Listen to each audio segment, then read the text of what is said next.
Hello again. We're going to talk about the psychology of women, and subtitle is From Margins to the Mainstream. I'm Dr. Wendy Pullen, and my home university is Concordia University College of Alberta. People have used different terms to name the same body of knowledge. So the terms psychology of women, feminist psychology, and psychology of women and gender all refer to the body of knowledge about women and gender that has been produced since the late 1960s. Contributors to this area do not necessarily share a single ideological perspective. In fact, not all are women, and not all would label themselves feminists. One of the first important themes in this area has been looking at the woman as other. In other words, the critique of seeing women as different or apart, or if you like, in the words of Simone de Beauvoir, the second sex. In the 1960s, it was difficult for women to get accepted into graduate programs in psychology. My own supervisor, who did the study with me, Dr. Canny Stark, was a woman who entered graduate school in psychology in Montreal in the 1970s. At that time, she filled out all of her grad forms, her application forms, and her CV, listing her name as C. Stark. Therefore, they didn't know whether she was male or female. But when she got to graduate school, she couldn't start her work because her supervisor discovered she was a woman and said, "I do not take women students." It took her quite a few weeks to find a progressive and empathic male who said, "You've got great marks and a great background. Come and join my lab." But women face these kind of barriers, and I'm telling you these stories to say that much of the psychology of women is about the stories of women and how they've had to make their way into academia and make changes in academia that would be fair for both genders and all people with differences of any sort. So this has really been a focus in the psychology of women, not only to talk about gender differences or what were once called sex differences, but also to talk about any differences that might discriminate in some way so that people are not able to meet their full potential. What was the role of women in the 1960s? Certainly in North America, and I'm assuming in much of Europe, women were expected to become homemakers and support the careers of their husbands. In the 1960s, it was still common in North America, if a woman was a teacher and became pregnant, she would have to resign because it was expected that she would stay at home and bring up the child. But the women that did get through those doors, through persistence and interest and support from many men and women who were behind them, these feminist scholars challenged the claims that women were deficient in cognitive abilities and other qualities.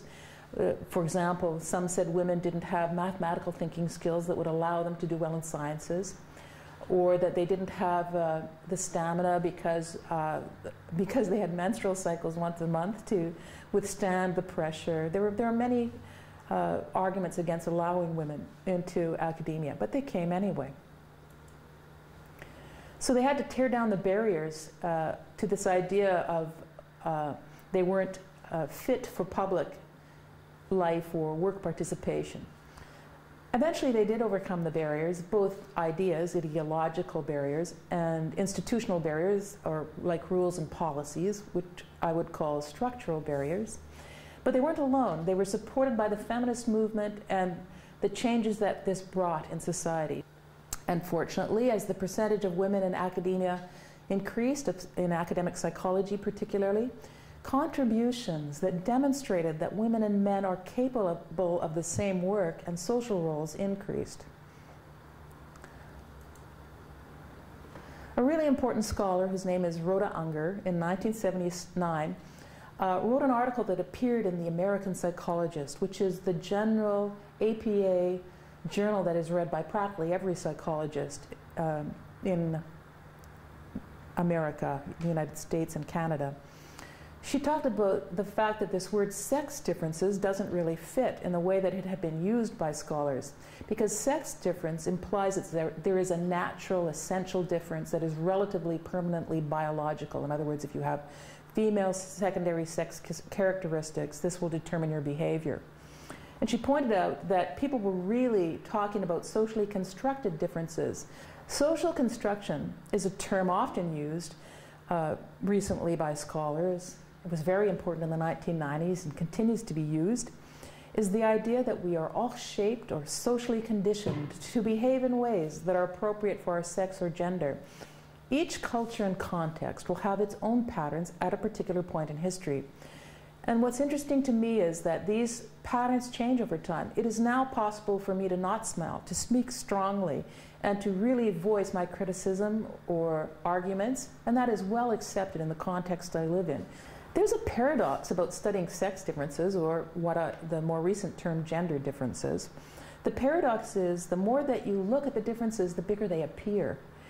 And in fact, that one of the great arguments in this area recently has been, why have we not looked at the similarities? Probably all of us could take any pair of men and women that we know quite well and list many similarities that are independent of gender. So Tavris, Carol Tavris, a really well-known author who's worth reading, should you get some time, made a critique of the sex-gender research, saying, you know, let's look at it. This whole approach is paradoxical. Whenever we study gender differences, male attributes tend to be referenced as the norm, and this creates even more of a focus on women as different. She highlighted also that cultural assumptions of, or the approach highlights cultural assumptions of male masculine characteristics as normal, and female feminine characteristics as different. Of course, the person who originated this whole idea was a French woman, Simone de Beauvoir. And now, in North America at least, and I've seen translated into French in French bookstores, there's one interesting book called Women Are from Venus, Men Are from Mars. And it's an exaggeration of caricatures of the absolute ideal woman and the absolute ideal man. And in fact, it's not necessarily, and the book is not based on research about gender differences. It's based on stereotypes that we all kind of adhere to and resonate with.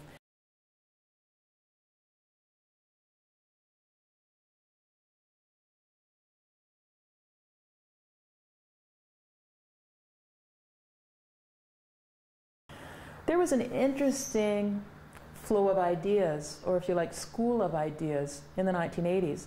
It's very dominant from my reading here in French literature and very dominant in North American literature as well. And that was what has been called the essentialist feminist position.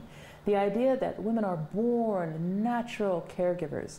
They have maternal instincts, and so their role in society should be this empathic nurturing of relationships. Since that time, women have taken apart this idea, or feminist scholars and others, to demonstrate that women and men are both capable of nurturing children. The other problem with this approach was that it relegated women to a single definition of themselves or a single role. On the one hand, it was a good thing to recognize the positive characteristics that we have called feminine in our culture. Those feminine characteristics are things like caring, loving, but there's also another sort of prison associated with that, and that is the idea that mothers are all good and loving, and every moment of the day has to be spent being virtuous, morally correct, good wives, good mothers, good women.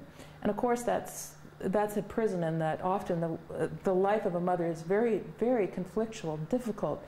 And again, as I was saying earlier, this idea that you just look at differences between genders really has been questioned because of the artificial opposition of the two genders and this reinforcement of sexist cultural bias. Using one category as the norm will create this false sense of opposition. Here's an excellent example that Tavris gave of this idea of making woman as different, woman as other, a problem. You can pick up any journal, magazine, or newspaper around the world today and probably find many authors, including scholars, academic scholars, as well as popular writers, who talk about the feminization of poverty. The idea is that there's a feminization of poverty. And I've rarely seen other authors refer to the idea that wealth is masculine or a masculization of wealth. The idea here is not about the money. The idea is that calling things that are female a problem is really common, but calling things that are associated with men as a problem is not. There may be the problem, but it's not seen as a masculine problem. However, whichever side is considered the norm, the other side will be perceived as deviating from it, and this deviation promotes opposition. Let's look at another more modern stream of ideas about women in the psychology of women. Let's look at the postmodern woman, which is a social construction philosophy. When we talk about the postmodern perspective, we think that socially constructed gender identities are continuously changing in a constantly evolving culture. I partly foreshadowed that already in what I said. This idea is that we can't fix people in time and say that all women have these qualities and all men have that qualities. Gender-related qualities and behaviors are continuously reinterpreted in the mind's eye of the observer too, as the observer adapts and changes perspective.